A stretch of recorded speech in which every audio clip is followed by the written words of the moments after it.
Hey, everybody. I'm double miking it, so I'm hoping that this is working. Michael, are we working? All right. Hi, my name is Chris Deem. I am the Environmental Ethics Program Coordinator here at UWSP. I know a lot of you, and you know me. Welcome. So our speaker tonight, Peter Young, is a vocal proponent for sustainability and compassion. He's dedicated much of his life to advocating for environmental and animal justice. His grassroots organizing and efforts to raise awareness challenge many of our social and ethical norms. They encourage us to reflect on the values that underpin them. For some, environmental action and activism of any sort is viewed with skepticism. It's perceived as unimportant, unnecessary, perhaps even disruptive. For others, action for animals or the environment is viewed as a force for positive change. It's a means to challenge injustices, to elevate marginalized voices, and move us towards a more fair and just society.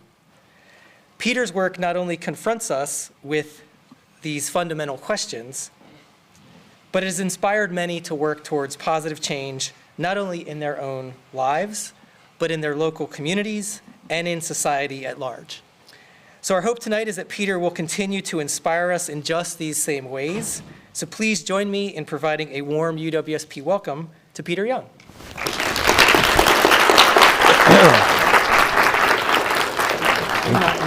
I think this is, Okay.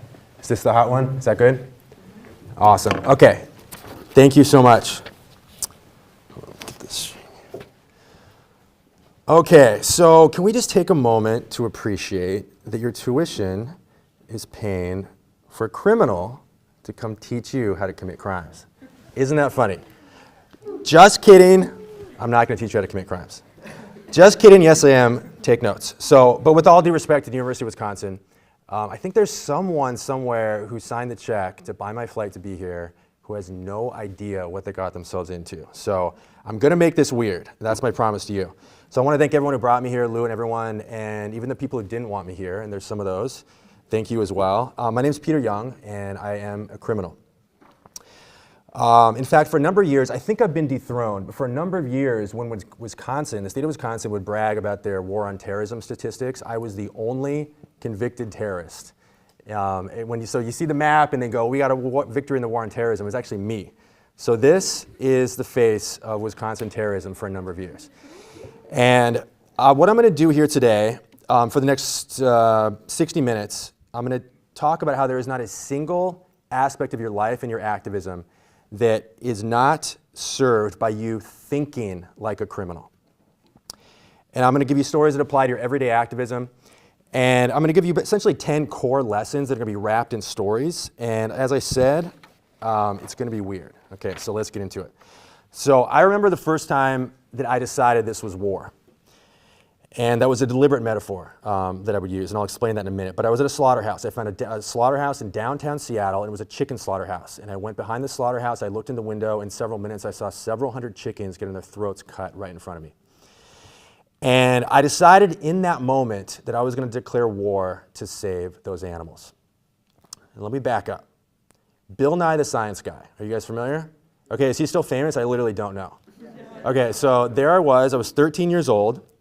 And I was in a living room with Bill Nye, the Science Guy. I will not explain. No context will be given, but I was hanging out with Bill Nye, and he turned to me and he said, Peter, I want you to remember something. He said, don't ever, ever get a job. He said, it's not worth it. And I said, that sounds like a good idea. So I turned 18 several years later, and I decided I was never going to work again for the rest of my life. And I had a very simple blueprint. I decided, what do you need to live? You need food, clothing, and shelter. Clothing's easy. Food, where can I get food? I can dumpster dive food, or I could shoplift it from grocery stores in wealthy suburbs. Where do you get housing? Well, I'll just find an abandoned house and I'll live in it. And that was my model. And I decided I was going to live without money, but I was going to do it with style. So I basically laid siege on the wealthy suburbs outside Seattle, and I made them my playground. And the first thing I did is I walked up and down the neighborhood of every street in the second wealthiest zip code in the state of Washington, and I found an abandoned house.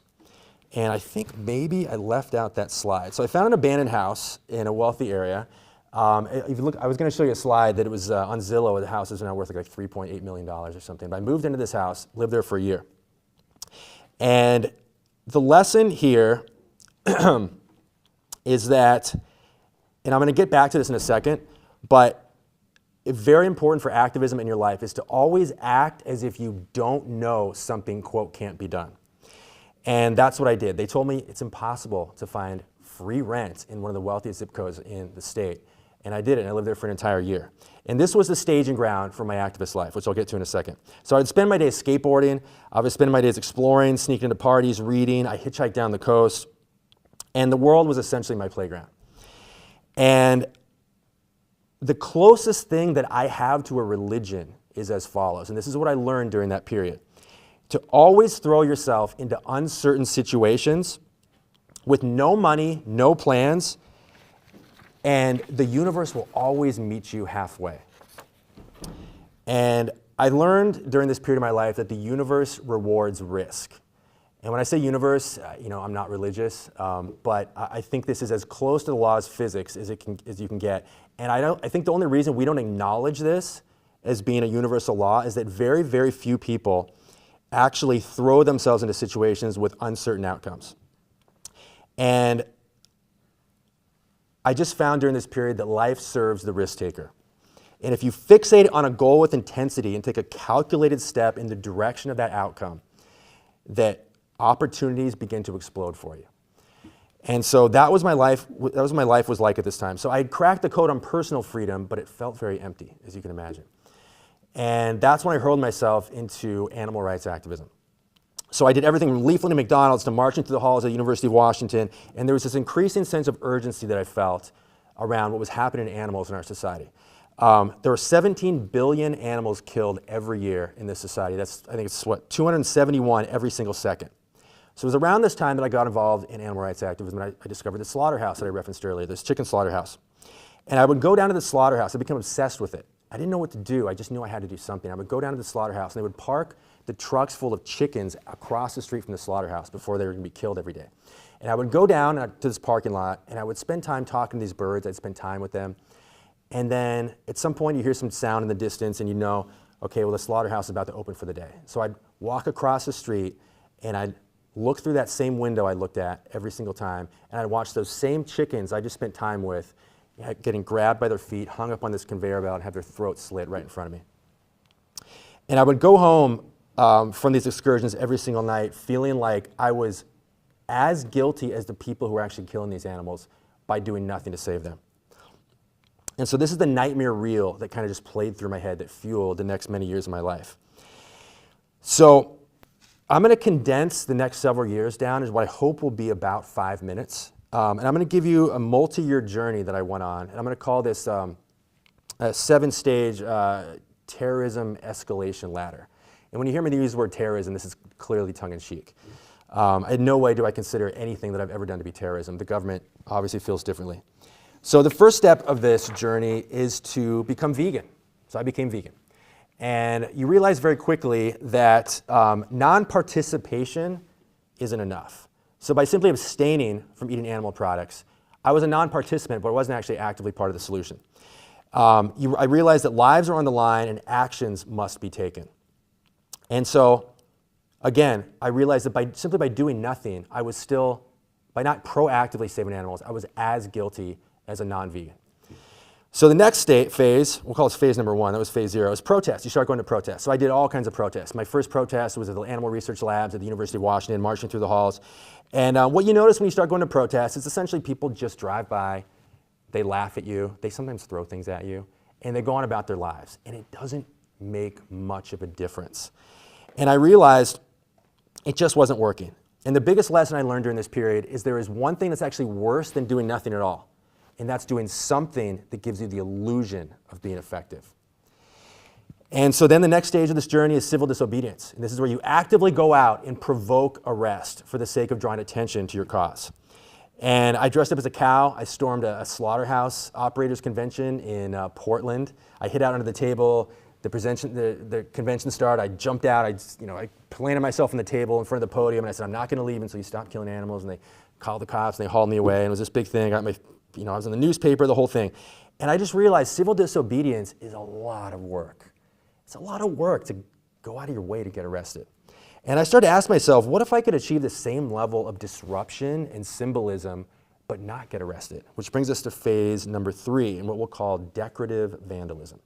So then I said, okay, well, if I'm waving signs and the sign says meat is murder, and maybe a few people drive by and see that sign, it kind of plants a seed in their head, maybe, hopefully, optimistically.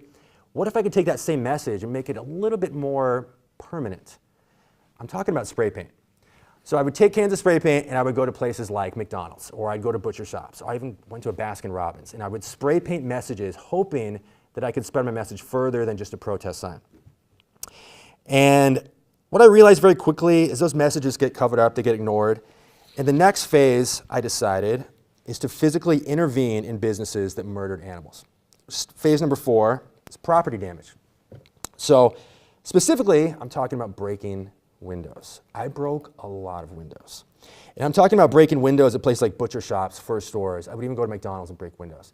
And I don't know if there's a tremendous amount of strategy around it. I just knew I had to do something and physically intervene. I think the theory was if there was enough of us engaged in guerrilla warfare against industries that killed animals, that maybe if we were persistent enough, maybe we could start to shut down these businesses. And I remember we went to one of the first incidents of this I carried out, went to Honey Bee Hams. It was just simply a deli. I don't know what, we chose it at random. And we spray painted meat is murder, and we broke out a couple windows. And something crazy happened. It was the top story on the news that night all over Seattle. And this is a period where the internet didn't really exist. So the news was just the news, and everybody watched it. And I remember thinking, and I remember the camera panning over to our graffiti, and it said meat is murder, and it was like animal extremists, have landed in Seattle, they're laying siege or whatever. And I remember thinking, I just got that message, meat is murder, planted in the minds of millions, maybe 1 million people around the Seattle area. I was like, this is a level of outreach, even though most people just call it vandalism, a level of outreach that I'd not achieved up to that point. So something kind of flipped. And so then I realized that so I would go on to break a lot more windows. I'll just put it that way. And but then eventually you realize it's still ultimately just symbolic. So phase number 5 is what we'll call direct intervention or sabotage. So went to a pig slaughterhouse. Friends and I got an address. We broke into this pig slaughterhouse. We rounded up every single tool in the building that was used to kill animals. We didn't know what the impact was going to be, but we were directly intervening for the first time in the murder of animals by taking these tools out of the building so they simply had no instruments with which to kill these pigs. And again, we didn't know how effective it was, but we had to do something. And that led us to, so this was very inspirational for us. And the next phase, and throughout this entire period, my mind is always fixated on that chicken slaughterhouse where I saw those animals being killed. And so the question becomes, like, how do you even begin to think about penetrating a huge building in a downtown of a major metropolis? And the answer is we didn't know. But we decided to shoplift crowbars from the hardware store and just raid that fucking place. And we went down to the slaughterhouse with no plan. We had a backpack that had acid, it had hammers, it had bolt cutters, it had every instrument of sabotage that we could think of. It was basically a clown car of sabotage backpacks. And we went to the slaughterhouse with the sole intention of breaking in and just destroying the place.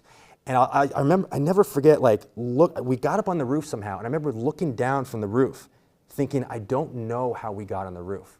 And it sounds crazy, but I actually believe that a hunger for justice has anti-gravitational properties, which sounds really weird, but I've seen it happen too many times. I don't mean this metaphorically, I mean this literally. Like, I don't know how I got up that wall. I've seen people scale 20-foot walls in a way that just defies physics, just for the purpose of getting inside. So something happened that night, but we got inside, it was walking across the roof, there was like a ladder that led down to a loading dock, and we found a door, we cut the lock on the door, we get inside the door. I'm literally in front of that window that I was on the other side of so many times, staring at that killing floor. And there was nothing to break, but we found 3 chickens. They had escaped and huddled in the corner. So we rounded those chickens up, took them to a safe place, and rescued those chickens. And I remember driving away from the slaughterhouse with those 3 chickens in the backseat of the car, and I remember thinking, that this is what I want to do. In other words, I don't want to be risking arrest for symbolism. I want to be risking arrest to act. I want to know that I actually have saved lives to my credit if I'm going to get arrested. And the most important thing I learned in that particular incident, breaking that slaughterhouse, was that the how is always irrelevant. You will waste your best years learning, quote, how. I call this a tyranny of how. Never ask how, you just do. You want to know how to do something, you just do it. And that's what we learned. We didn't have burglary training. We didn't know what we were doing. We just did it. And I learned in that episode that when you have a strong enough why, the how will always take care of itself. And this was the inspiration for what came next, which is phase 6, liberation. This is where we start directly saving animals. So we saved those chickens, and something clicked in me. Homing animals takes a lot of work, homing domesticated animals. But we started learning at this time about mink. And mink are very peculiar if you look at like the animal abuse, infrastructure. Mink are very, very specific because mink are native to North America, they're still genetically wild, and they're intensely confined. And activists were learning at this time that you could actually release mink into the wild and it would actually have a very good chance of survival. So instead of being able to go to a chicken farm and get 10 chickens and spend days or weeks or months homing these chickens, you could release thousands of mink into the wild. And again, these are native animals, native to North America, and they're still genetically wild. And so I remember we went to a mink farm and we didn't know what we were doing, and we just cut the fence, and there were like these alarms that had these beams that surrounded the farm, invisible beams. And this is a point I'm going to keep coming back to, which is you just learn by doing. You learn by putting yourself in a situation where you don't have a certain outcome and opportunities present themselves. So we didn't know what to do. We just rolled under the beam, and it turns out that bypassed the alarms. And we released many thousands of animals. We go home, and we accomplished more in that night than my entire life up to that point. And I remember going home that night, the next night, and me and my friends are sitting around watching television, and Jay Leno was on, who's like, I don't know if it's like the Jimmy Kimmel of like the 90s or whatever. And there's Jay Leno making a joke about our mink farm raid. I think the joke was like, fur farmers claim that thousands of mink were released and many of them died due to exposure. How could they die? They all had fur coats or something like that. It was just some stupid joke, right? Sorry, you can tell I'm not a comedian. But the point is, we had made national news, and it was a switch got flipped in that particular moment. And a lesson I learned from that action is that risk and yield are entirely uncorrelated. I had exposed myself to more risk, all the breaking the windows and the spray paint, all those things that I was doing. I'd exposed myself to more risk with those things with a questionable impact than 2 hours breaking into this fur farm. I was able to save thousands of animals. And it's riskier to actually spray paint a building than it is to save 5,000 animals. And there's a version of this in whatever cause you may be fighting for, where the risk and the yield are completely decoupled. And it's basically fighting smarter, not harder. And the next step, which I never participated in, but I feel like I have to mention it, is arson. And there are people, activists, who will burn down empty buildings to simply remove facilities that torture animals from existence. And this happened near Seattle during the time. It was in one state down in Oregon. Activists went to a horse slaughterhouse. They burned it down. The horse slaughterhouse never reopened. Now, I never participated in these type of actions, but I do respect people that expose themselves to that level of risk. And so I just want to acknowledge that would be the final phase. I just never took it that far. So just to recap where we are at this point, lessons I learned during these early years, there's one thing that's worse than doing nothing, which is doing something that gives the illusion of being effective. The universe rewards action that you take that is taken with disregard for the probability of success. 90% of anything is just simply showing up. When you have a strong enough why, the how takes care of itself. Effort and yield are uncorrelated. And I guess I kind of told you how to get free rent. It works. You break into an abandoned building, live there. It's amazing how well that works. So that brings us to the animal liberation front. There are, let's see here. I kind of skipped a couple of slides here. This was, let's see here. I want to make sure I get my notes. So this was we'll get to this in a second. Okay, yeah, so this was a screenshot from okay, so we'll get to that. So, the Animal Liberation Front. How many people have heard of the Animal Liberation Front? Does this ring a bell? Okay. So the ALF has a long history. I think there's some, here's a list of, so this is a list of, a very, very partial list of ALF actions that have happened just in the state of Wisconsin. This is history that is largely written out of the history books that most people just simply don't know about. But there is a long history in this country of activists engaging in guerrilla warfare to directly liberate animals from places of abuse. And when I say war, we were looking at this period of my life as a war that we were fighting. And war was a deliberate metaphor. And it's war in the sense that it's a life or death, lives are on the line, there would be sacrifices involved, and all rules were out the window. And that's how we were approaching our activism during this time. Malcolm X has a quote, I'm going to butcher this, but the oppressor defines the term of the conflict, not us. And so around this time, all of us were living, myself and many friends, were living in one of these abandoned houses that I referenced. And the police found out that we were living there. They raided the house. And I think this is a screenshot from my arrest. Forgive my posture. This is a screenshot from a police report for that incident. So they raided our house. They found a bunch of animal rights literature and things like that.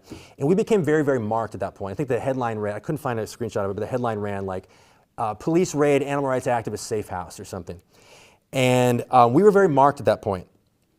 And many of the people, several of the people that I lived that were dedicated activists dropped out after that point. Once we became marked as activists that were possibly responsible for illegal activity, many people, again, dropped out. And it felt like us getting arrested for the actions that we carried out was starting to feel imminent. And so we had a decision to make at that point. There's like a bodybuilding quote. It's like, the muscle is built in the last 3 or 4 reps. It's like right at the end when you're feeling the most amount of pain, that's actually where the growth happens. And I knew at this point, we went to jail for the weekend. The newspaper headlines were like, they think they found the ALF cell that's responsible for all these actions around the area. And I remember thinking, if we can just push past this, like this is the hard part. This is the last 2 or 3 reps. We can push past this. There's a lot of victories to be gained for animals if we continue forward. And most of us did not agree with my sentiment, but a couple of us did. There's a quote that I heard, and I was asking myself at this time, how much am I willing to sacrifice? If I feel like arrest is imminent at this point as a marked man, how much am I willing to sacrifice for this? And it was around this time I heard a quote from someone, a Native American activist named Rod Coronado, and he said, going to prison is just something going to prison is like going to the DMV. It's just something you have to do. And on that note, we declared an escalation in our activism. Now, at this time, there was a literal siege occurring on the fur industry at this point. The Animal Liberation Front had declared war on the fur industry, and there was fur farm raids were happening at a rate of about 1 every 3 weeks between the years of 1996 and 1998. The fur industry was losing their minds. The Fur Commission USA was writing up manuals on security manuals on how fur farms could protect themselves. They were holding workshops on how to thwart activists. They were offering a $100,000 reward for the capture of the Animal Liberation Front. Farmers were literally sitting in trucks outside their farms with guns, waiting for activists to show up. That is the level of fear that the fur farming industry was experiencing during this time because of how active the Animal Liberation Front was. So I want to recap. Mink are native to North America. They're genetically wild, and it's very easy to release them in large numbers. We timed ourselves one time. I'm jumping ahead a little bit. 2 people could release 1,000 animals every 15 minutes. So you can see why we began to trend our actions towards fur farms and away from chicken farms and things like that. So that began a road trip because we were marked in the Northwest and we headed east. And our first stop was the Turbach Mink Ranch in Watertown, South Dakota. What can I say about that? So this farm is very hidden, and they only revealed themselves because the farmer decided to make a homemade billboard mocking animal rights activists and put it right outside of his farm. That's the only reason we knew it there. We were there. We released 2,500 mink from that farm. That farm had been around for 50 years, and it shut down in a single night. We moved on. That was just day 1 of our road trip. Moved on to Iowa. We cut away hundreds of feet of fencing, released 100 foxes, 5,000 mink. 3,700 of them were not recaptured. The farmer would later tell a judge, in my opinion, there must have been 5 to 10 terrorists to get all this damage accomplished in one night. Very flattering. There were only 2 of us. Next stop was Wisconsin. You guys, does anyone have an X girlfriend or boyfriend or ex something that kind of ruined your life, where you just look back and you're like, everything was better before that person? So that's my relationship with your state. So I would appreciate it if every person here from Wisconsin would actually come up and personally apologize to me after this talk. That would be awesome. That's where all my problems started. And most of what I'm going to discuss happened very close to Stevens Point. As a matter of fact, Stevens Point is significant. It is the geographical center of the fur farming industry. Most people don't realize this. Not that there are fur farms here in Stevens Point that I'm aware of, but the highest concentration of fur farms in the entire country is within an 80-mile radius of where we are. The Fur Commission USA literally has their annual meeting at the Holiday Inn here in Stevens Point on the edge of town every single year. Okay, so this area is very significant. If you go a little bit outside, many directions, Abbotsford, Medford, all these surrounding towns, very dense with fur farms. So in the Northwest, where I came from, the fur industry at least gave activists the dignity of sort of saying, okay, we're afraid of you. They put alarms up. They have alarms, they have video cameras. You come out to Wisconsin, literally 1/7 of the farms we went to out here didn't even have a fence. It was completely untouched. It was like, kids in a candy store. You know how that goes? That's what happens when you put vegans with bolt cutters in Wisconsin. And felonies start to happen, to be very specific. Lots and lots of them. We went to Independent, Wisconsin, released 800 mink there. The same night, drove a few miles to Tomahawk, Wisconsin, released 300 mink from a farm there. The next night, we went to Medford, Wisconsin, released 3,000 mink, shut that farm down forever. That is the power of individuals. There was only 2 of us. And that's the power that a few individuals have. Now, here is what I know to be true. If every person in this room paired off tonight and went to a nearby fur farm and released every animal, and you did the same thing the next night, there would literally be no fur industry left in Wisconsin by Wednesday or Thursday morning. Now, that is the power that a few individuals have, especially when you have no regard for the rules. And my biggest lesson from this road trip is what I call the law of imminent action. And it's as follows. In activism, and this applies to life as well, you can guarantee an outcome by putting yourself in a situation where any other outcome is impossible. Now, specifically what I'm referring to here is when we left Seattle to go cross country, we had $60 in an old car. We did not have $61. We had exactly $60. We had no bank accounts to draw from. We couldn't if we wanted to because it would leave a trace. We had $60. We had no idea how we were going to put gas in the tank. We ran out of gas in eastern Wisconsin. I won't even tell you the shenanigans that ensued to keep this trip afloat. But the point is we put ourselves in a situation where we're in Montana and we are out of gas and we have no choice but to make it work. We have literally burned the bridges. And I heard someone say, you want to take the island, you burn the boats. That's how you get things done. So the lesson here is to put yourself in a situation where you have no choice but to figure something out, and you will always figure it out. They call this inevitability thinking. So a real simple example of this would be like if you've got an essay you need to write, and if you just sit at home, it'll take you 8 hours to write this essay, but your laptop has 90 minutes of battery power. So you take your laptop, you go to Starbucks, you leave the cord at home, and you have to get it done in 90 minutes, right? You've created the circumstances where it is inevitable. So that applies to activism. That applies to any aspect of your life. You figure out what circumstances would make an outcome inevitable, and then you simply create those circumstances. I would later learn this when I was a fugitive. I'm skipping ahead here. We rescued 200 chickens, and there was a really, really atrocious egg farm that we had found, and we didn't want to wait for the months of having to drive around the country, find people that would take home these chickens. We just wanted to get these chickens out of this really bad situation, so we rented a U-Haul and raided this farm and took 200 chickens. We had no idea where these chickens were going to go, but we knew if we put ourselves in that situation where we are in a truck and we have these chickens, we will figure it out. And what would have taken us months to coordinate, we were able to accomplish in a few days. We had to sleep in the U-Haul. We had to knock on a lot of doors. We got a lot of people shutting the door in our face, but we eventually found homes for these 200 chickens because we had no choice but to do it. And so I guess the lesson here is to guarantee an outcome, put yourself in a situation where you have no choice but to figure it out. So I need to go really quickly here because I think we have this room for an hour. So We carried out 6 raids in about 2 weeks. I was pulled over in Sheboygan, Wisconsin. We had our car pulled over, confiscated. They found wire cutters and fur farm lists, all this incriminating stuff in our car. You guys, throw away the evidence. Just throw away the goddamn evidence. We didn't do it. They released us because they couldn't quite charge us just yet because we didn't consent to a search. Once they searched our car, we were long gone. We knew that charges were imminent. And it was just a matter of when. So that happened in Sheboygan, Wisconsin. We were driving past a fur farm. The fur farmer saw us, called the police. We were pulled over, this whole thing. If you're from Sheboygan, I don't want you to come apologize to me. Just don't talk to me at all. That was a rough time. But they had their evidence, and they had a car, they had everything. They had their search warrant, they had their arrest. The one thing they did not have was us. And so I became a fugitive at that point.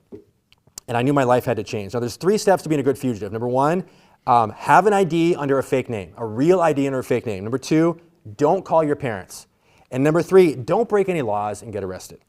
I decided, looking at that list, I was going to settle for the first 2. The third one I would have to keep negotiable because my lifestyle demanded it. And I immediately bought a stack of books on how to obtain real IDs using forged documents from the DMV, walked into a DMV with a bunch of fake power bills and birth certificates, walked out with a new ID under a fake name, and I was essentially reborn. There are 4 kinds of fugitives. I spent a lot of time thinking about this. There's a kind of like face paint, like run through the woods kind of fugitive, right? You can picture that. There's the leave the country and like lay low in like Mexico or something fugitive. There's the, live a boring life in a small town and have like an under the table job type fugitive. And then there is the hobo, vagabond, shoplifter, hitchhiker, outlaw type fugitive. I looked at that list and I was like, the last one sounds a lot more fun than the first 3. So that was my fugitive model. And specifically what I did is I traveled the country pretending I was a college student going from campus to campus to campus. And I would steal food from the dining halls. I would take showers in the locker rooms. I would sleep in the libraries. And no one had any idea that I was not a student. And as long as I didn't get too old, I could just essentially do this indefinitely. And that's how I lived for many, many years. And then something happened. I don't know if I even have the slides. So, okay, well, I don't, but I got charged. And the headlines read, I was facing 82 years in federal prison on terrorism charges. So again, it's about a year into my fugitive life where I knew that charges were imminent, but they hadn't happened yet. And when they happened, they really happened. And I had to make a decision at that point, facing a potential life sentence. They charged me with extortion, all these things. I had a decision to make. What is the future of my activism going to look like? Was I going to hide? Or was I going to fulfill the promise that I made to those chickens many years ago? Essentially, was I going to go down cowering or was I going to go down swinging? And I chose the second one. So there's a lot I could say about those next 7 years that I spent as a fugitive. Most of it would probably get me sent back to prison. But so unfortunately, the best stories can't be told. But there's a small one that I can tell. And it occurred, again, while I was a fugitive. And I was with my girlfriend at the time, and we were hanging out with somebody, and they tipped us off. We were walking through a college campus, I won't name which one, and they said, hey, I heard a rumor that like in that building on the 2nd floor in room 236 is where they actually keep all of the animals that they dissect. Like they dissect live animals in it's a biology building. And I heard that it's like, if you go in that room, there's like a room in the back. It's just a rumor, but like that's what I heard.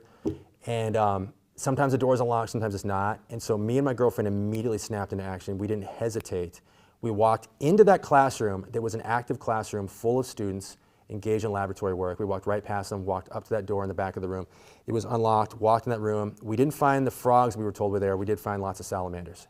We loaded up about 100 salamanders, put them in these tubs, and walked right out the door through this classroom. And once we determined they were like native salamanders, we released them to an area that was rich in amphibian wildlife. And the lesson there, and by the way, I learned this way back in the day, sneaking into parties that I wasn't invited to, which is like the best way to be somewhere you're not supposed to be is just walk in like you own the place. And so we walked into this classroom like we owned it. And the lesson I learned there that I think is crucial for activism is the when an opportunity presents itself, speed of execution is everything. Minimizing the gap between a thought and an action, or a plan and the implementation of that plan, is everything. The single biggest determinant of success in any action is the speed of execution. Most of the time I found in activism that talk and planning is just actually an indulgence. And the more you talk about something, the further away you get from actually doing something about it. When I think about the biggest things I've accomplished, there has been a very narrow gap between the idea and the plan and the execution of that plan. There's actually a term for this in psychology. They call it narcotizing dysfunction. I think this is really interesting. That when you talk about something, it satisfies the same part of the brain that is satisfied by actually doing the thing that you're talking about. So that when you talk about something, the more you talk about it, the more the brain is satisfied with this idea that, like, okay, we've accomplished the thing. You actually trick your brain to thinking you've accomplished something when all you've done is talk about it.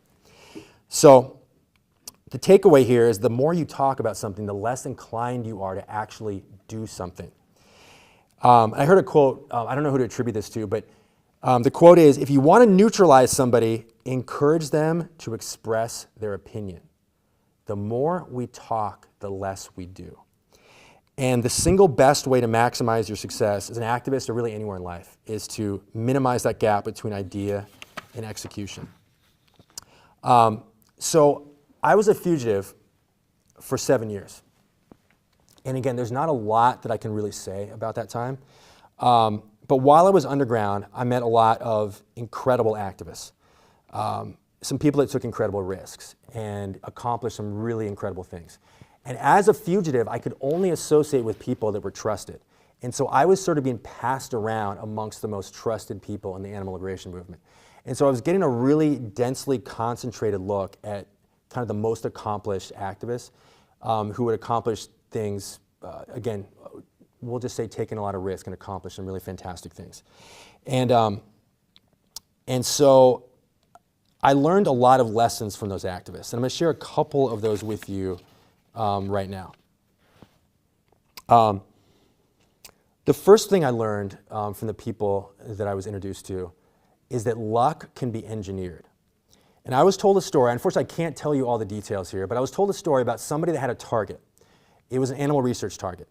And they had read a story, in it was like some magazine or something on the internet or something, and it was that a statistic that 1 out of, I'm going to forget the number, I think it was 32 times on average when you leave your house, you forget to lock your door. And this person said, that's interesting. I wonder if that applies to animal research labs or offices or anywhere that I might want to get into. So this person picked a target, and again, I can't say too much here, but they picked a target, and they proceed to go there every single night and just jiggle the doorknob. And I think it was like the 27th night it was left unlocked. And did that person get lucky, or did they engineer their own luck? I read a quote from I think it was like a CEO or something. They said, how do you double success in business? And he said, triple your rate of failure. And the idea here is that there's a direct correlation between putting yourself in uncertain situations where luck can present itself and how lucky you are. When I think about a lot of successes I've had in my activism career, not just myself, but many other people that I've been around, I think about finding windows unlocked and office doors left open and keys left on desks and offices with blueprints in them and all these really seemingly improbable things. It's only happened because I put myself in that situation over and over and over again with no expectation of success. And the more often you put yourself in a situation where luck can present itself, magically the luckier you get. So the next lesson I learned from these activists that I was around during this period while I was underground is that nothing is ever as complicated as you think it is. You always kind of think that the people you study in the history books or your famous activist heroes, you always think they have some special training that you don't have, right? The people I was around never went to burglary school. No one knew anything. They simply learned by doing. I taught myself to pick locks. I decided this was going to be of a great benefit to my activist journey.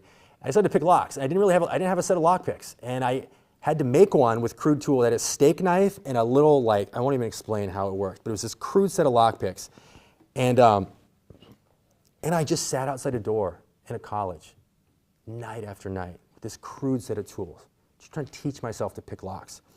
And eventually I got it. And the lesson I took here, which I'll impart on you, is that the people you admire most in history had no idea what they were doing, but they just did it anyway. So that brings us to, I just condensed 7 years into about 5 minutes. And again, there's not a lot I can say about that period. But I eventually got arrested. I got arrested at a Starbucks. And you can go ahead and make your jokes. It's all right. I've heard enough. I've heard them all. When I eventually was in jail, they took me to jail, I got a stack of letters about this tall from people that were like, you deserve many years in prison just for being in a Starbucks. So yeah, I got arrested at Starbucks. They take me to jail. I walk in, I'm, look like this, and I'm in a jail outside of Oakland, California, kind of a rough spot. They put me in this holding cell, and the whole room turns to look at me, like this. Actually, I look more like this. And there's this long silence where everyone just stares me down, and finally somebody says, what did this motherfucker do, cheat on the SATs? And I was like, oh God, here we go. This is what the next, who knows how many years of my life is gonna be like. So they eventually shipped me out from California where I was arrested to Wisconsin, Dane County Jail. What's up, Dane County Jail? And I think I have to skip over most of the prison stories, unfortunately, because we're gonna run out of time. But I spent 6 months in Dane County Jail. And through some legal maneuvering to my lawyer, he got my maximum sentence cut down from 82 years to just a few years. I eventually was sentenced. I pled out to the remaining charges. And again, I'm skipping over lots of stuff here, but I was eventually taken into my sentencing. My lawyer told me there was more FBI agents in the room than he'd ever seen in a courtroom at my sentencing. And the judge asked me if I had anything to say. And I said, yes, I have a lot of regrets. I said I raided 6 fur farms. I told him I regret that it was only 6. I said I shut 2 fur farms down, and then I regret that it was only 2. And then I released 8,000 to 10,000 mink, and I regret that it was only 10,000 mink.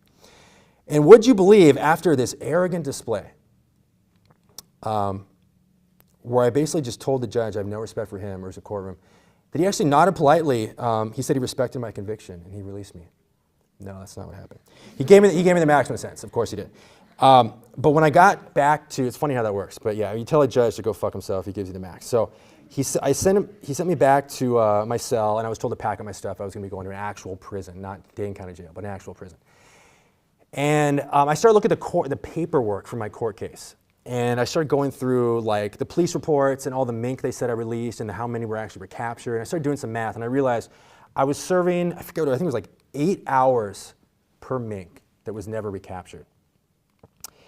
And I remember thinking, that's a pretty good return on my investment. I like that. And I just remember thinking, like, we should all be honored to be able to give so little to get so much. There's a lot of stories I could tell. I got shipped off to Portage. Is anyone here from Portage, Wisconsin? I'm not going to be mad at you, but is anyone here from Portage? I got shipped off to jail in Portage, Wisconsin. The only place I actually almost got into a fight. People always ask about fights in prison. A guy called me a tree hugger like 8 times. I said, if you do it 9th time, I'm going to have to do something about it. And he did, and I hit him in the face with a magazine. Yeah, if you're from Portage, let's not. That's a bad place. So prison takeaway. And I have to skip past the prison stories, like I said, but my big prison takeaway was, I remember getting there and just thinking like, this is what I've been afraid of. I remember I was sitting, we were watching, those shows, they have like Lock Up or what these like reality jail shows. So I remember I was in prison watching one of those shows that are obviously heavily edited. And I remember this guy, he was actually a Hell's Angel like leader guy. And he's like, can you guys believe my wife thinks this is what my life is like right now, and points at the TV, and the whole room busts out laughing. And that was a juxtaposition between what we think prison is like and my experience in prison. I'm looking around the room, and it's just a bunch of guys in sweatpants and sandals drinking coffee. And then I'm looking at the TV, and it's people getting shanked. And I'm like, and there's some rough prisons, to be sure.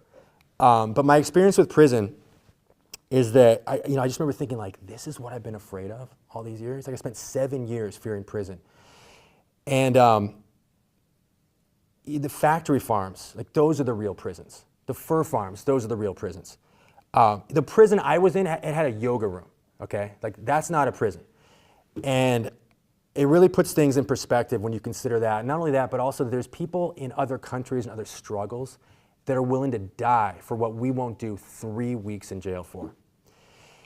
And I'm not in any way saying it is our obligation to go to prison, but I do think it is our obligation to do things at times that might get us sent to prison.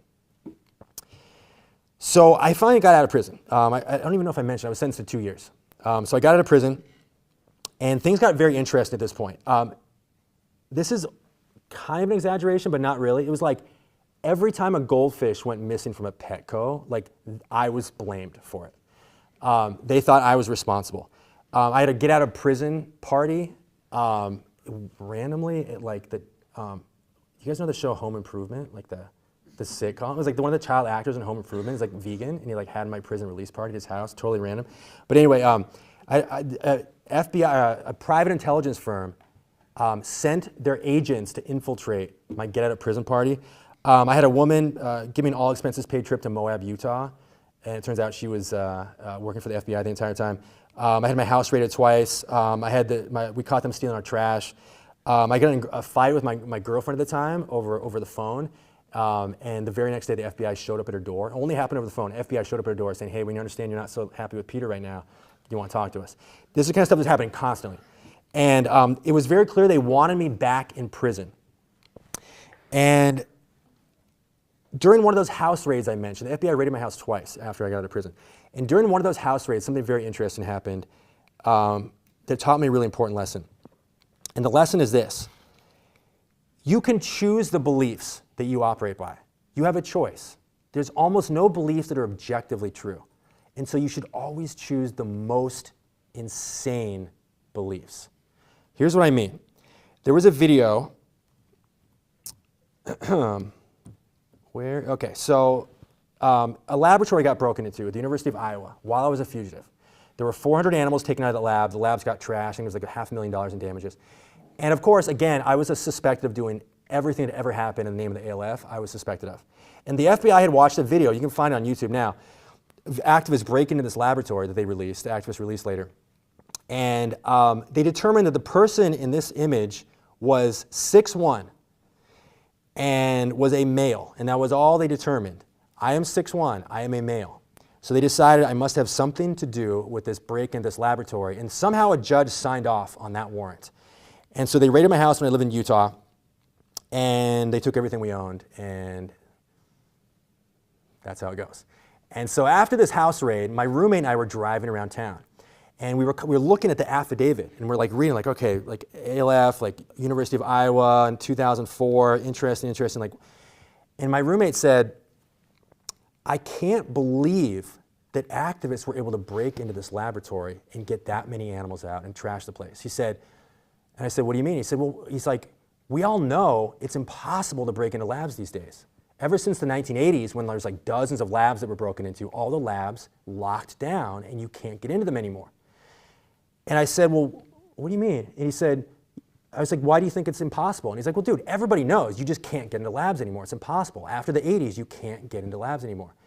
And I said, okay, but how do you know? And he said, come on, dude, everybody just knows. Everyone knows. Everyone knows. And so we went back and forth, and I asked him, I was like, have you ever actually been to an animal research laboratory to confirm that what you're saying is accurate?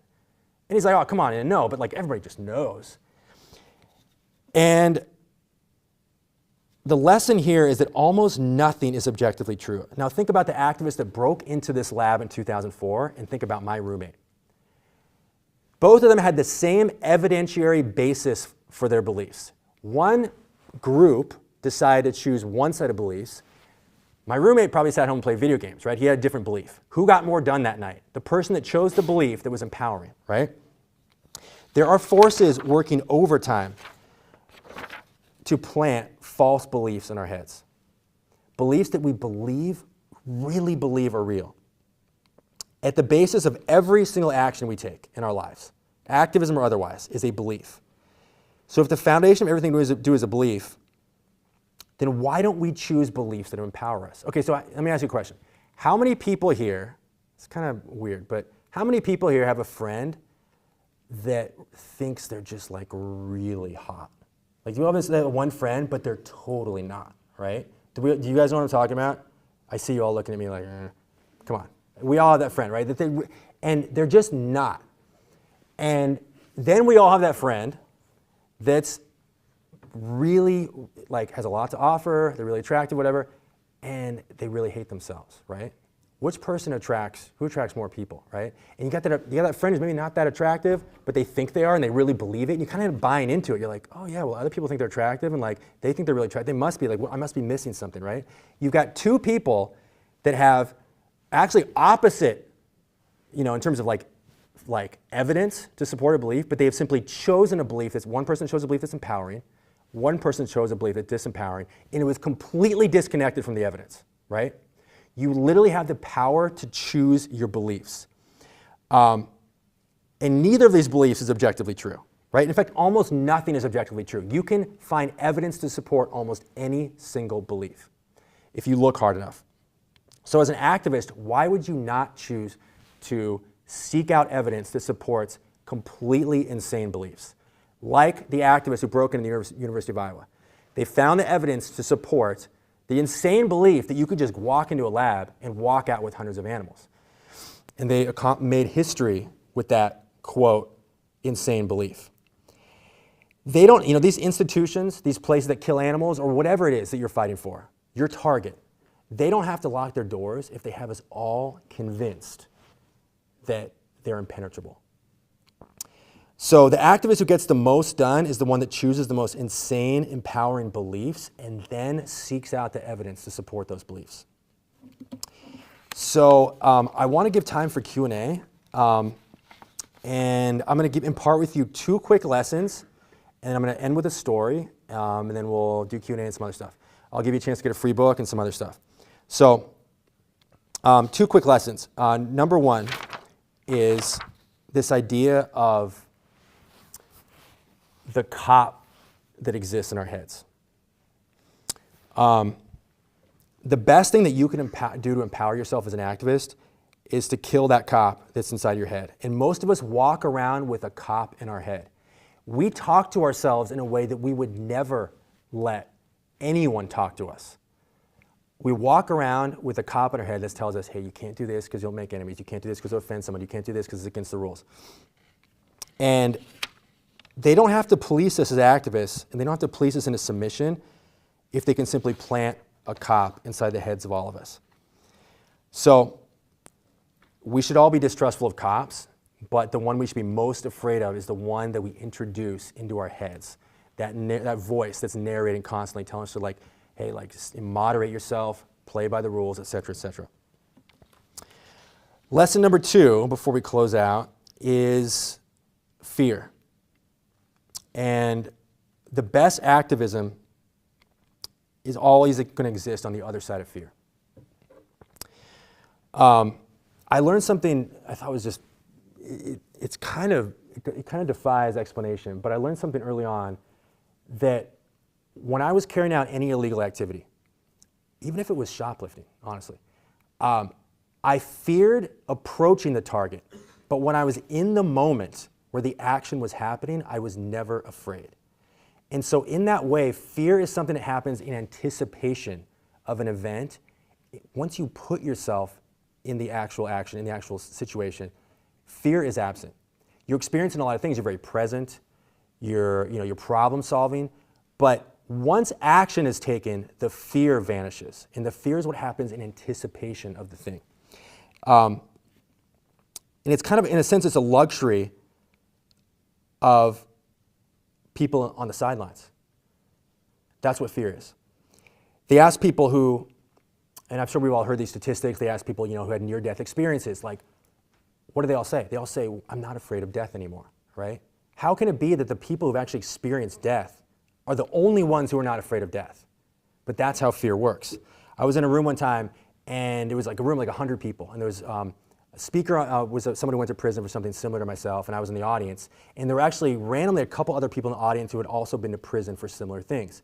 And this person knew that, and they said, how many people here are afraid of prison? And every hand went up, reasonably so. And they said, how many people here are not afraid of prison? And the only hands that went up are the people that had actually been to prison, including myself. Now, that's not like bravado. I don't mean it to sound that way. It was just simply that we had been there and we had demystified the thing. They did a study of robbery victims, and they asked them, people that actually had guns pointed at them, and they said, explain the moment when you had the gun in your face. And what was interesting is they all explained that fear itself was absent in that moment.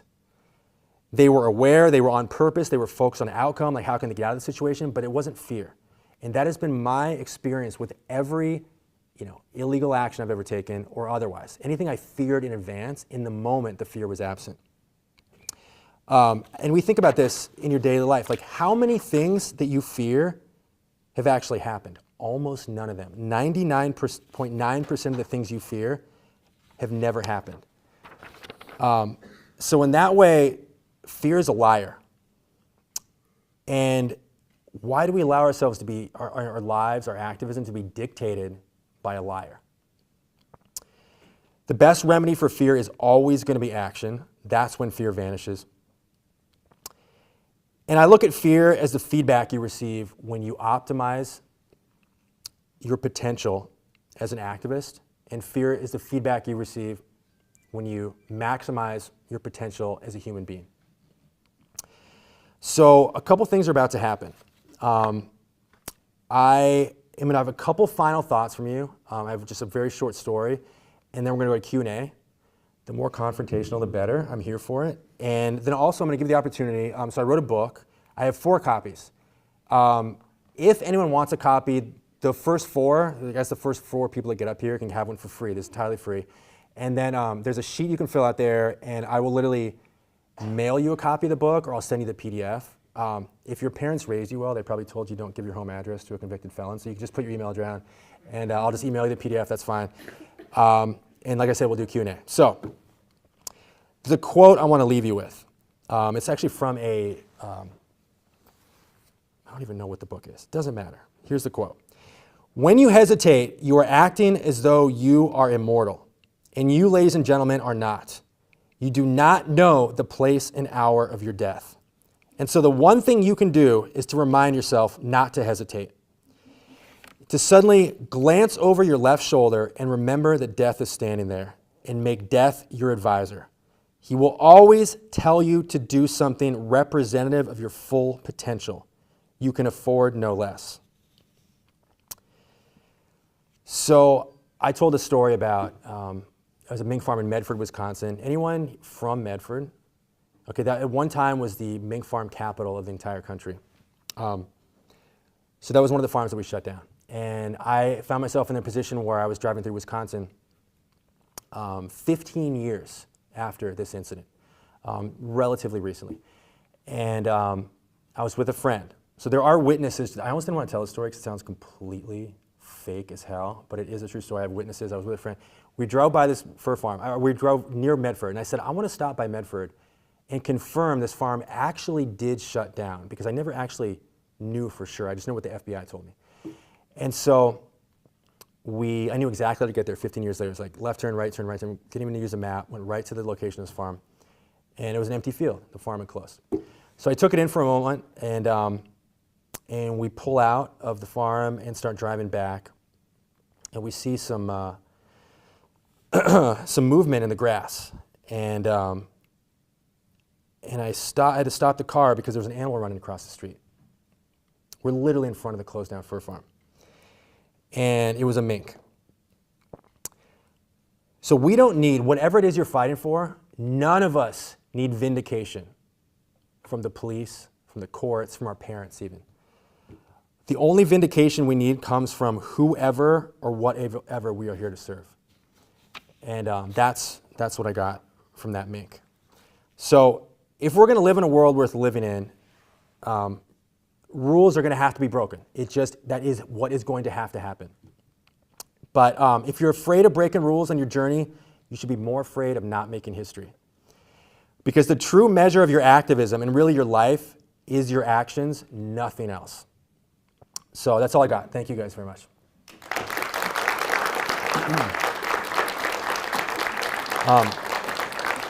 So I think we have a mic if anyone does have a question. Actually, if we have a, and I'm actually it's kind of weird. I'm gonna I know it can be kind of awkward to ask a question. If you want to text a question, I can get it. If you want to be anonymous, you can text a question, that number, and I'll get it here. But yeah, if there's a question, we have a runner here, and we're happy to.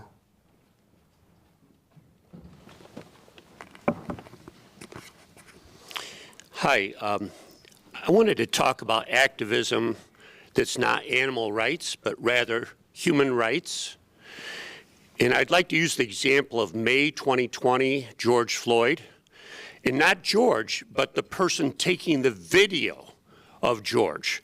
And the cops with their knee on his neck on the ground. That person that took the video, you know, they just came up and it was an instant decision to take that video. And I'm sure the cops didn't like that she was taking the video. But she took it anyway and took a risk. And I wondered, this isn't animal rights, but it's similar to what you're talking about. She took a risk, and without that video, I don't think there would be such a huge effort for Black Lives Matter after that. I'd like to hear your comments about that. Yeah, I mean, that is a form of civil disobedience. I don't know legally. I don't think there was anything legally, illegal about that. Did that person get charged? I don't know if there was any. Yeah, okay. So, but I mean, that's, how many of us would hesitate in that moment, right? How many of us would say, is this legal? It's like, look around, like no one else is videoing, like, should I, shouldn't I? Like the cops might get mad, right? So, I mean, it ties into one of the points I made about speed of execution and just, bridging that gap between thought and action, and then history was made because of that. So, I mean, obviously I commend that person. There's people in the animal rights world who, walk into laboratories and get footage that way. And it's commendable. And there's a role for that. We need the whistleblowers. We need the people on the front lines. We need the people, honestly, doing the petitions. I mean, we need everybody. But yeah, I mean, I commend that person. It takes a tremendous amount of fortitude to stare down a bunch of cops and film them, because I've been in that situation. It's intimidating, and they'll tell you they will take you to jail if you don't stop filming them, even though that's probably an unlawful order. So, yeah, commend them. I'll just yell. Okay. Loud motherfucker. Okay. Hi. So my question is, within activism, there seems to be, in a lot of your talk, it seems to be a lot of focus on the individual. What do you do? What have you done? What is your individual impact? But I would argue, isn't it more important to be working with a group of others in collaboration to make sure this movement is going forward, to make sure your actions aren't just loud and rash and are just having an actual impact that will be sustainable, that will continue, that you're not just here talking things on the campus, you're actually doing things to change, and you're making that collaborative effort with others. So how do you go forward in activism and have collaborative impact that isn't just one big action, but something that's going to keep moving and is going to be sustainable? Like, it's not just this one thing, it's something that's going to move forward to create change and create conversations as a group, because it's not just you. Sure, so I have to repeat this for, I think, the live stream. So I think the question is, do you, I don't want to butcher this, but what would I have to say about forming bigger groups outside of like a small cell structure and actually building long-term change through forming groups, larger groups? And so what I would say to that is, absolutely. I think one of the most powerful things in the world, and I think one of the reasons I emphasize the small group structure so much, is that it's so rare to find one or two other people that you are fully aligned with, and that is one of the most powerful things in the world. And when you have that, you should maximize every single day, because I can promise you, think the friends you have now, if you have something like what I described, you think those friends will be around forever, and you think everyone will be on the same page forever, and you don't realize how finite your time is.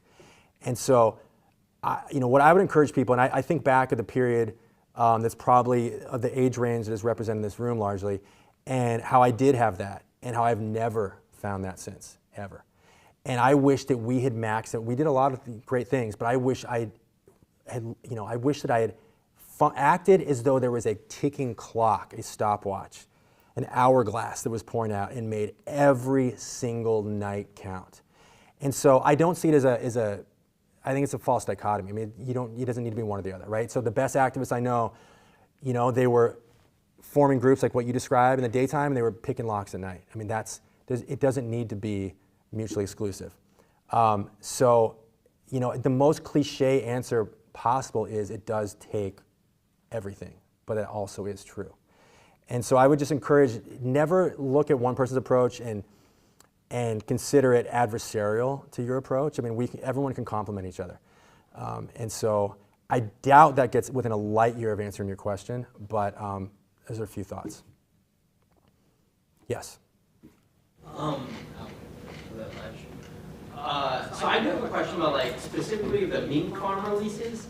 Was there, I don't know, for me, it seems like just to flood the ecosystem with a ton of mink, just for, even if they are native, population-wise, I don't know, what was kind of the thought process behind that? Yeah, that's a common question. So, and obviously a valid consideration. So the interesting thing about mink is they are extremely territorial, and they cannot stand to be in physical proximity of another mink. I think it's they each occupy a territory of I think it's a little under a square mile.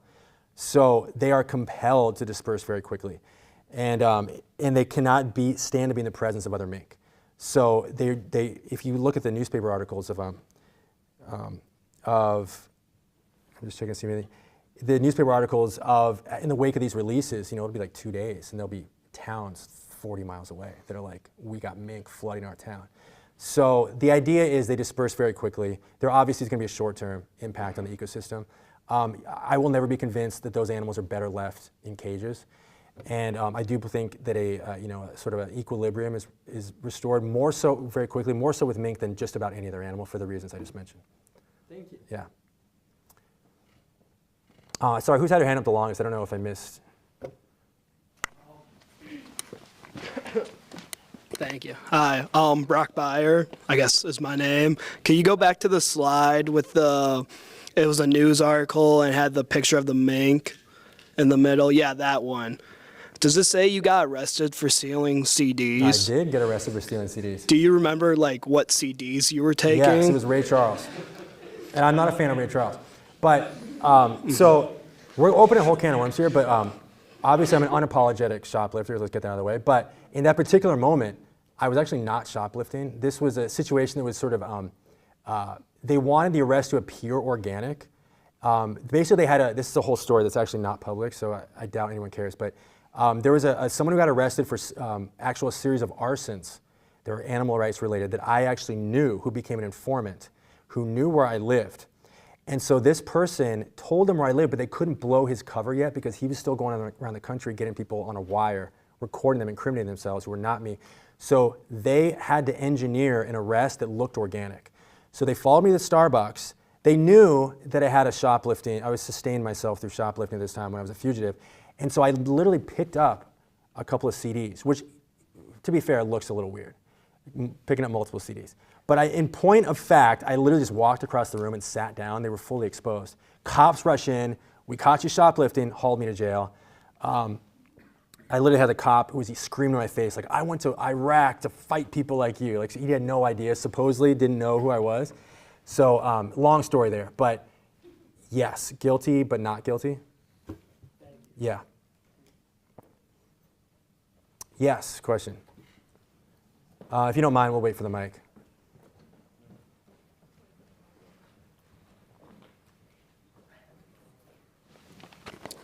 Hello, just had a quick question.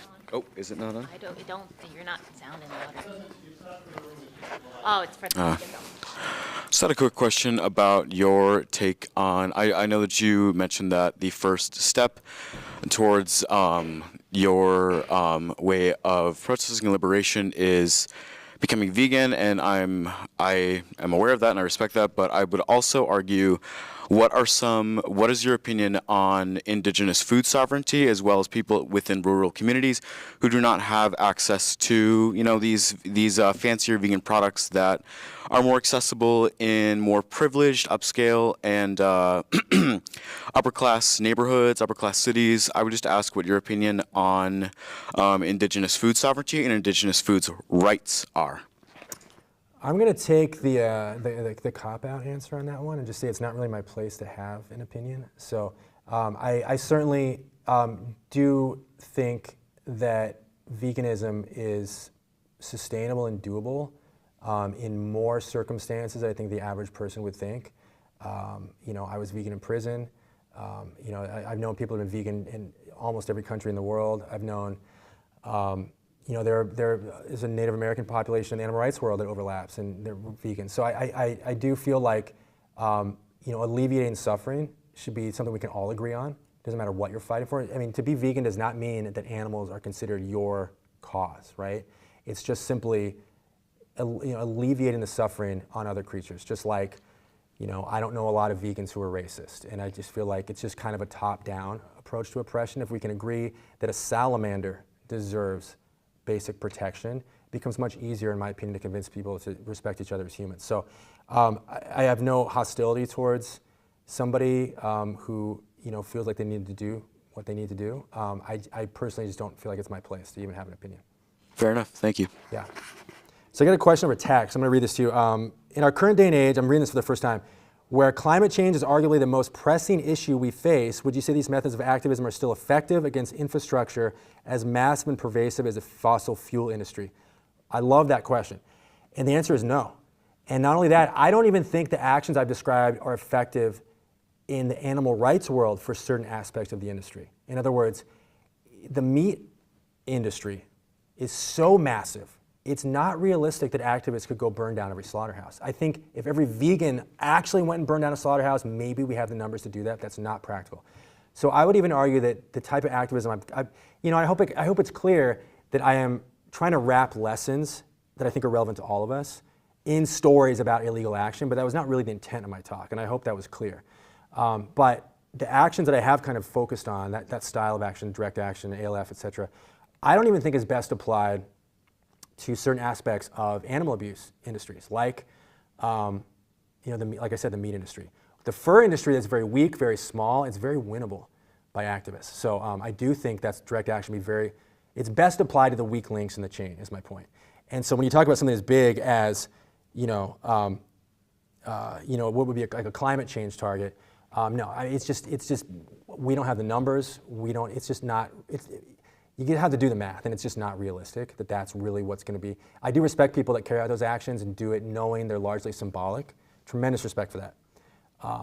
But we're probably not going to win until the people who are destroying the earth, their industries are small enough that they can be toppled by one big push. That's when you apply direct action.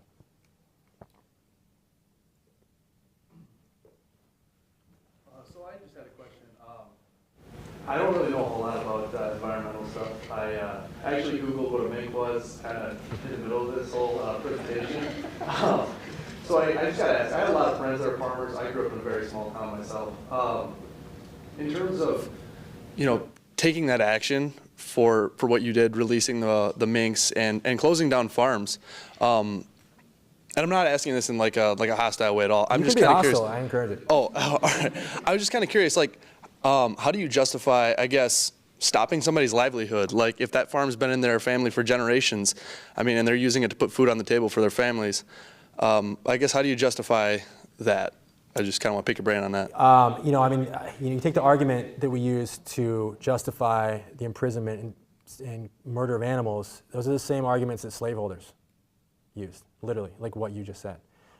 So I don't necessarily assign malice or sadism or anything to a lot of farmers, but I do not believe they have the right to imprison other creatures and profit off of their suffering. Just hard stop. So I would say, hey, grow soybeans. I don't know. But if you are making a living off of the suffering of a sentient creature, you should be considered a fair target. Yeah. I actually, crazy story. I was in I did a talk years ago And someone raised their hand, much like yourself, and they said, I have a question, and I could just feel like this is not gonna go well. And I have a question, and I didn't get that from you, I'm just saying. And they said, so I grew up in Watertown, South Dakota. That was the first farm we visited on that road trip. And I was raised in a farming community. My whole family is farmers. My uncle owned the farm that you shut down. He said, I just want to say thank you. And he sat down, walked out of the room. Never got to talk to him. Had no idea who he was. He sounded dead serious. So, unrelated anecdote, but I thought it just made me think of it. Yeah. Okay, so if there, yeah. I think for the benefit of the live stream, let's wait for the mic. So obviously, like, this is your livelihood and your life, and you've been doing this forever.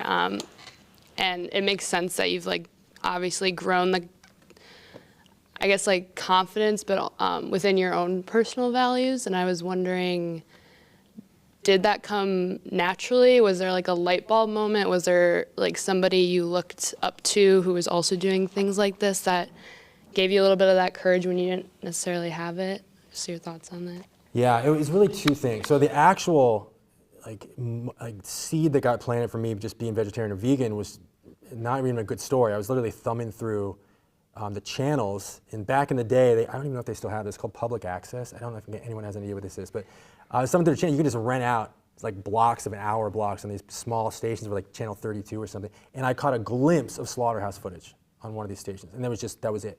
Like I was done. And so that's that boring story. But as far as being motivated to take action, it was really, I got involved in the punk rock music scene, and specifically the hardcore scene. And so I was listening to bands like, there were vegan bands like Earth Crisis, and so these were, there's lots of militant vegan bands. So I was getting exposed to this message before I was even vegan. And I remember I ordered this record, this band called Green Rage, and very few people are gonna know what this band is. But they had the cover of the record was a masked activist carrying a pig out of a farm, like an ALF image. And I wasn't even vegan yet. I just remember, it's kind of embarrassing. I just like started crying. I was like, people actually like do this. Like these people like break in, like this person's like ran in this farm, rescued this pig, and is like running, like fleeing out of this farm, like a ski mask on. Like it just really spoke to me. And so I just knew. I just knew that was my life's path. And so I really have to credit the punk rock and hardcore music scene for that, which I imagine very few people even know what I'm talking about, but it was a very vibrant subculture in the 90s, this vegan hardcore scene. Yeah.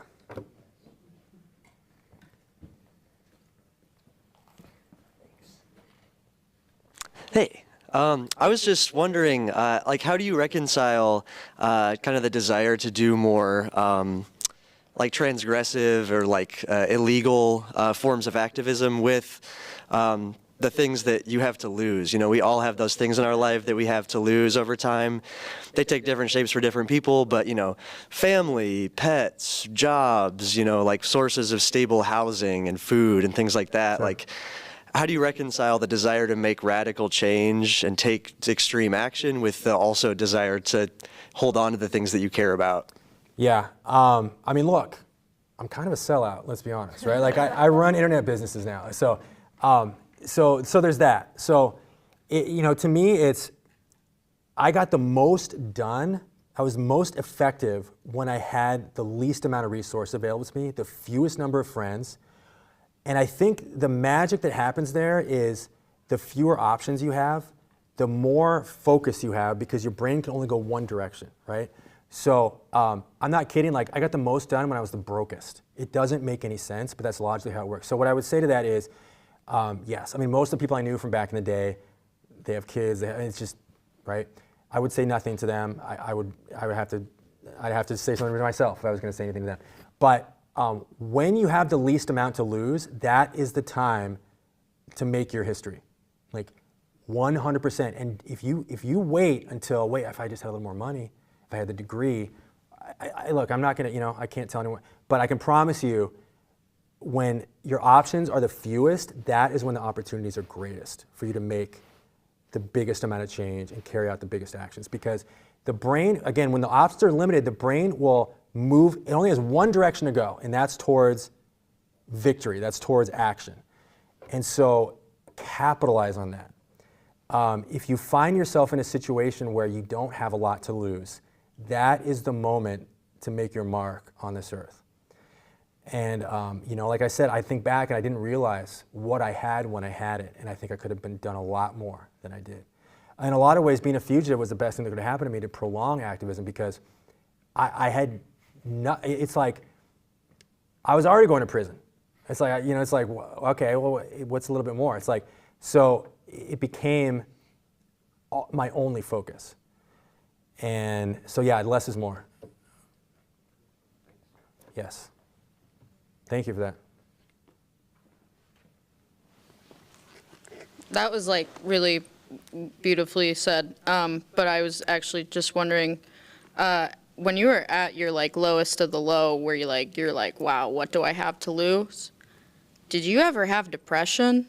Like, how did you cope with that? And like, kind of like not, you know what I mean? Because like, that takes like a lot of willpower to like really put everything out on the line for,